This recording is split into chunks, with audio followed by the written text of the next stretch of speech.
నమస్తే. Big breaking. AP DGP Kasireddy Rajendranath Reddy వేటుపై మనతో పాటు సీనియర్ జర్నలిస్ట్ సత్యమూర్తి గారు ఉన్నారు. వారేం చెప్తున్నారు చూద్దాం. సార్ నమస్తే. నమస్కారం అండి. సార్, ఇది బిగ్గెస్ట్ బ్రేకింగ్ అనుకోవచ్చు.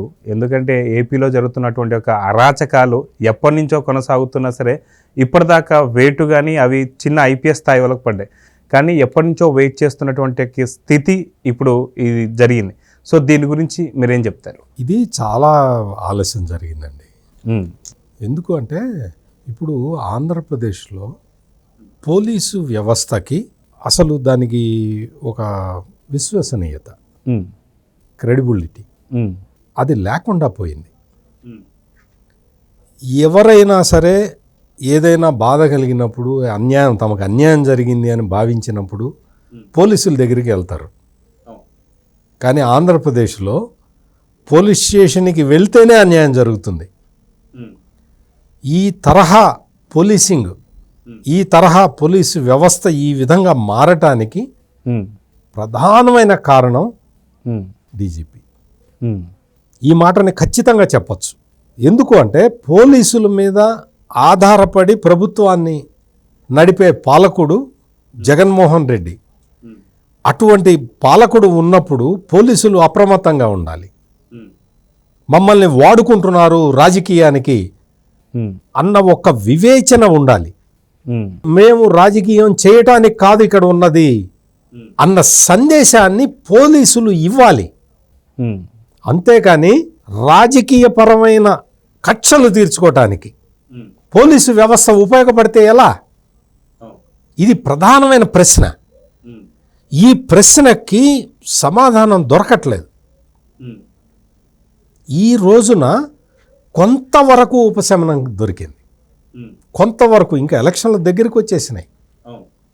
ఇప్పుడు ప్రజాస్వామ్య వ్యవస్థ నడవాలి అంటే పోలీసులు ఈ విధంగా ప్రవర్తిస్తే ఎట్లా?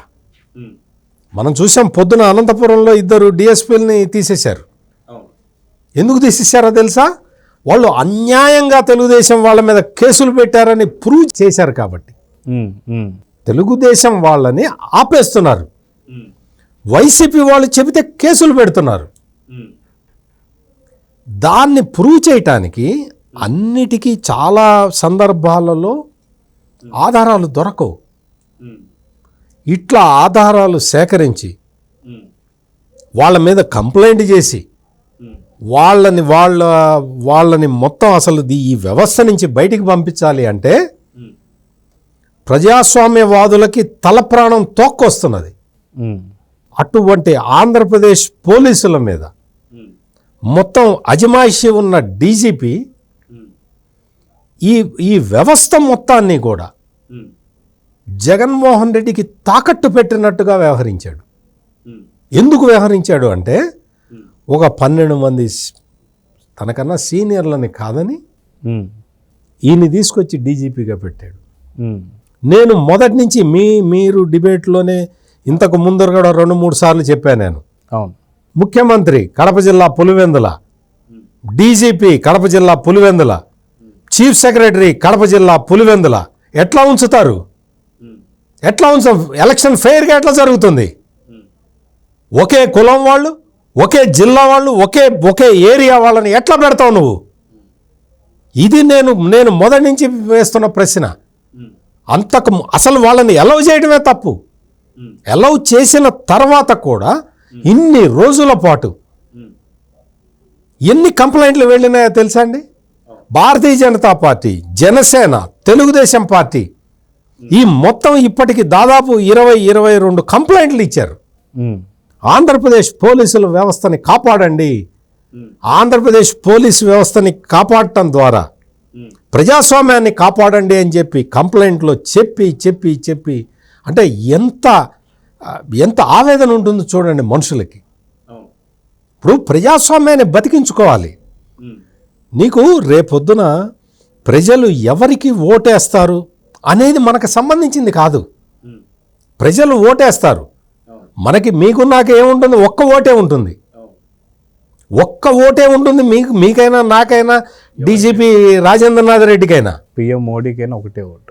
కానీ డీజీపీగా ఉన్న రాజేంద్రనాథ్ రెడ్డి మొత్తం వ్యవస్థని ప్రభావితం చేసే విధంగా ప్రవర్తిస్తున్నాడు అనేది మన ప్రధానమైన ఆందోళన. మీకు అదే వైఎస్ఆర్ కాంగ్రెస్ పార్టీ అధ్యక్షుడు ముఖ్యమంత్రి జగన్మోహన్ రెడ్డి మీద ఒక రాయి దాడి జరిగింది. నిజంగా జరిగింది అనుకుందాం. ట్రాన్స్ఫర్ ఫస్ట్ తీసేయాల్సింది ఎవరిని? డీజీపీని తీసేయాలి. రాష్ట్ర ముఖ్యమంత్రిని రక్షించలేకపోయాడని డీజీపీని తీసేయాలి. తర్వాత ఇంటెలిజెన్స్ చీఫ్ని తీసేయాలి. తర్వాత విజయవాడ పోలీస్ కమిషనర్ని తీసేయాలి. తర్వాత ముఖ్యమంత్రి చీఫ్ సెక్యూరిటీ ఆఫీసర్ ఎవరుంటే అతన్ని తీసేయాలి. ఆ తర్వాత కింద ఉన్న పోలీసులు ఎవరైతే వివిఐపికి షీల్డ్లు అడ్డం పెట్టలేకపోయారో వాళ్ళని తీసేయాలి. ఎవరిని తీసేయకుండా ముఖ్యమంత్రి వచ్చేసి స్టేజ్ మీదకి వచ్చి ఏం చెప్పాడు? చంద్రబాబు నాయుడు చేయించాడని చెప్పాడు. నీకు తర్వాత ఎలక్షన్ కమిషను విజయవాడ పోలీస్ కమిషనర్ని పిలిచి అడిగింది, కాంతిరాణ టాటా గారు ఏం జరిగిందండి అని. చేయించిందే ఆయన అయినప్పుడు ఆయన ఏం చెప్తాడు? ఒక వేరే అధికారిని పంపించి ఇన్వెస్టిగేట్ చేయించాలి కదా. రాయి దాడి జరగలేదు, అది మొత్తం డ్రామా. ఎందుకు అంటే పోలీసులే దగ్గరుండి కరెంట్ ఆపిచ్చారు అని మనం మొదటి నుంచి చెప్తూనే ఉన్నాం. ఇటువంటి పరిస్థితులు అంటే ముఖ్యమంత్రి మీద దాడి జరిగిన తర్వాత చంద్రబాబు నాయుడిని తెలుగుదేశం పార్టీని బ్లేమ్ చేయటానికి అంత అవకాశం కల్పిస్తారు. కానీ మరి పోలీస్ అధికారుల మీద చర్య తీసుకోరా విఫలమైన వాళ్ళ మీద? పోనీ కుట్ర ప్రకారం జరిగిన ఆ కుట్రకి అనుమతించిన పోలీసులు నేరస్తులే కదా. మేము పొలిటికల్ గేమ్ ఆడుకుంటామండి, మీరు అట్లా చూస్తూ ఉండండి అంటే అట్లా చూస్తూ ఉండటం కూడా నేరమే కదా. ఖచ్చితంగా అటువంటి నేరానికి పాల్పడిన వాళ్ళు పోలీస్ అధికారులుగా ఉండటం కరెక్టా? అంటే ఈ రోజున డైరెక్టర్ జనరల్ ఆఫ్ పోలీసుని పక్కకి తప్పించటం అనేది హర్షణీయం.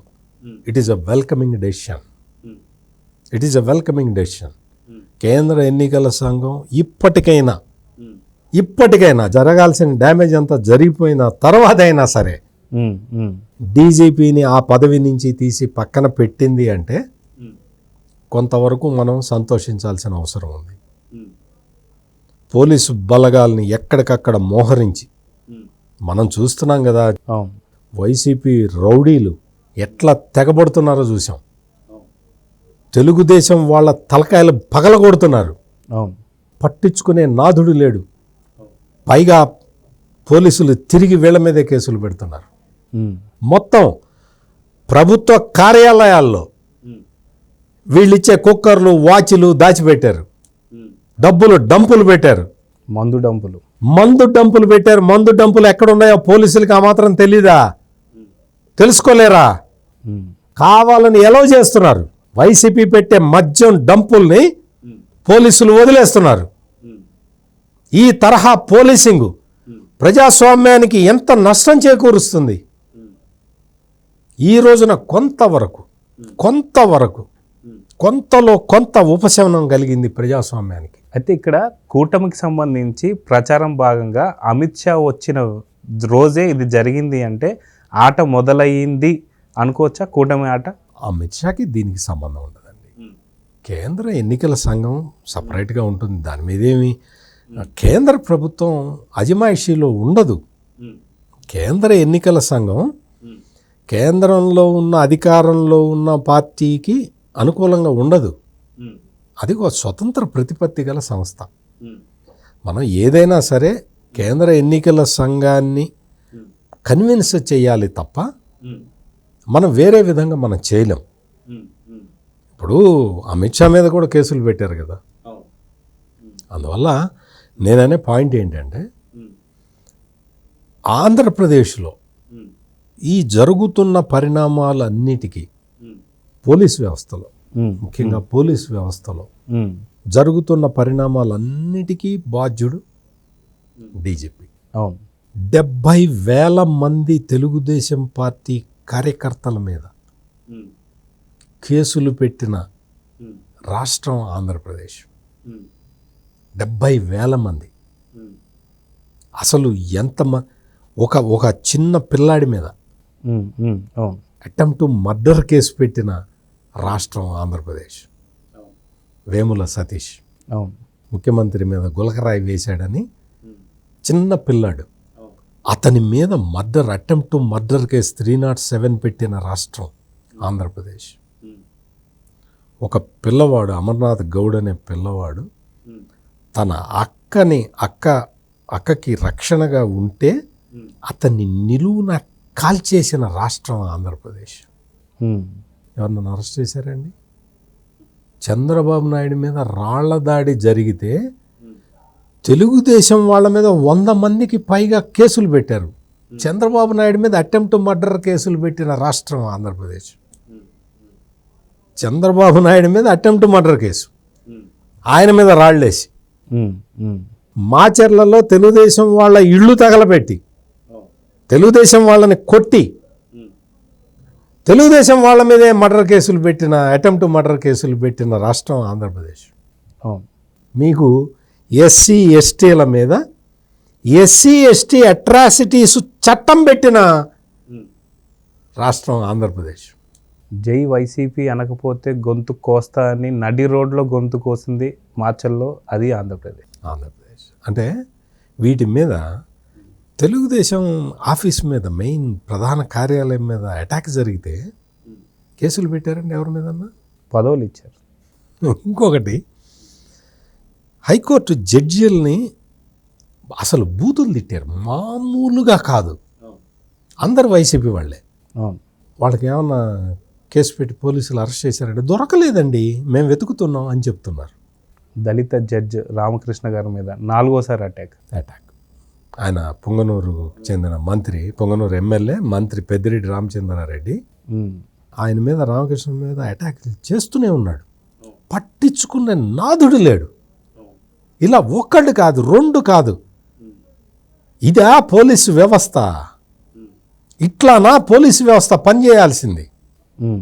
దళిత డ్రైవర్ సుబ్రహ్మణ్యాన్ని చంపేసి డెడ్ బాడీని డోర్ డెలివరీ చేసిన వ్యక్తికి పోలీసులు హ్యాపీ న్యూ ఇయర్ చెప్పి ఆయనకి దండలేసి ఫోటోలు దిగి, ఆయనకి బొకేలు ఇస్తూ ఫోటోలు దిగి ప్రచారం చేసుకున్నారంటే ఐపీఎస్ అధికారులు, ఆంధ్రప్రదేశ్లో ఉన్న ఐపీఎస్ అధికారులందరూ సిగ్గుపడాలి.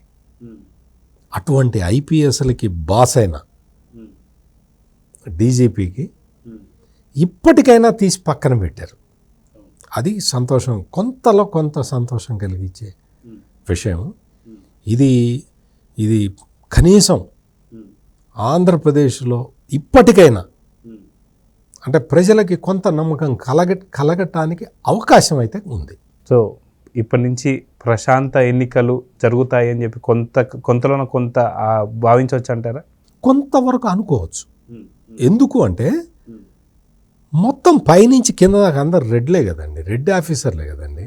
అదిగాక ఒక సీనియర్ ఐపీఎస్, ఎవరైతే మాజీ ఐపీఎస్ ఉన్నారో, ఒకానొక ప్రముఖ మీడియా ఛానల్లో మాట్లాడుతూ తన సన్నిహితులు చెప్తున్నారండి, ఇప్పుడున్న వాళ్ళు ఎవ్వరూ ఏమీ చేయలేరు, పైనున్నవాడు మారితే తప్ప కింద వాళ్ళు ఏది చేయలేరు అని చెప్తున్నారు. ఇప్పుడు జరిగింది, ఖచ్చితంగా పెను మార్పు ఊహించవచ్చు అంటారా? అంటే ఇంకా జగన్మోహన్ రెడ్డి ఏం చేశాడంటే వ్యవస్థని పైనుంచి కింద దాకా కుళ్ళబెట్టేశాడు. లేదు పైన తీసేసామండి, ఆకులన్నీ తీసేసామంటే కాండమే కుళ్ళిపోయింది కదా. అందువల్ల మనం ఏదో అంత తొందరగా మార్పు జరుగుతుందని మనం అనుకోవటానికి వీలు లేదు. కానీ మొత్తం ఎస్పీలు రెడ్లు ఉంటారు, ఎస్పీ రెడ్డి లేని చోట డిఎస్పీలు రెడ్లు ఉంటారు. ఇది జగన్మోహన్ రెడ్డి వేసుకున్న స్కెచ్. మొత్తం ఆంధ్రప్రదేశ్ పోలీసులకి మొత్తం ఆయన వేసుకున్న స్కెచ్ ఇది. ఎస్పీ రెడ్డి ఉంటే పర్లేదు, కింద ఎవడన్నా ఉంటాడు. ఎస్పీ రెడ్డి లేని చోట డిఎస్పీలు అందరూ రెడ్లు ఉంటారు. ఇది వ్యవస్థ. అంటే వ్యవస్థ మొత్తాన్ని కొల్లబెట్టాడు కాబట్టి మనం అంత మెరుగైన ఫలితం ఆశించలేము, కానీ కొంతవరకు ఉమ్, ఉమ్, అంటే ఒక్క రెడ్లే లేరుగా పోలీసుల్లో, నాన్ రెడ్డిస్ చాలామంది ఉన్నారు కదా. వీళ్ళందరూ కూడా కొంత నిష్పక్షపాతంగా పని చేయటానికి అవకాశం ఉంటుంది. సో చూద్దాం సార్, ఖచ్చితంగా మే 13 జరిగే ఎన్నికలు కొద్దిగా ప్రశాంత వాతావరణం జరగాలి, జూన్ 4న మంచి రిజల్ట్ రావాలని అయితే కోరుకుందాం. నమస్తే. నమస్కారం.